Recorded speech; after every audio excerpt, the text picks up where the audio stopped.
Welcome to MK life style channel. நம்ம இன்னைக்கு எங்கே போக போகிறோம்னா, உஸ்பேக்கில் நம்ம ஹாஸ்டலுக்கு பக்கத்துலேயே இருக்கிற ஒரு மாலுக்கு போய் நம்மளுக்கு தேவையான சில ஸ்நாக்ஸ் வாங்கிட்டு வர போகிறோம். வாங்க போகலாம். இந்த வீடியோ இருக்கிற கண்டென்ட் உங்களுக்கு பிடிச்சிருந்துச்சுன்னா நீங்கள் சப்ஸ்கிரைப் பண்ணி லைக் பண்ணுங்கள் ஃப்ரெண்ட்ஸ். ஓகே, ஆரம்பிக்கலாங்களா? நான் தான் பெரியவன்னு யாரும் நினைச்சிடக்கூடாது. அவனுக்கு அப்பனும் பிறந்திருக்கு.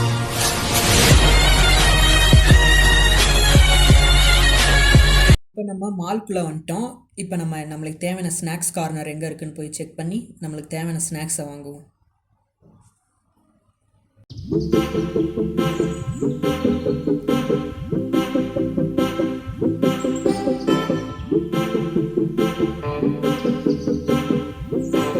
நம்ம இப்போ இங்கே ஒரு பிஸ்கட் வாங்க போகிறோம். அதோட இந்த ஊர் ரேட்டு 2500. அதோட இந்தியன் கரன்சியோட கன்வர்சேஷன் நான் டிஸ்கிரிப்ஷனில் கொடுக்குறேன், செக் பண்ணி பார்த்துங்க. தேங்க்யூ.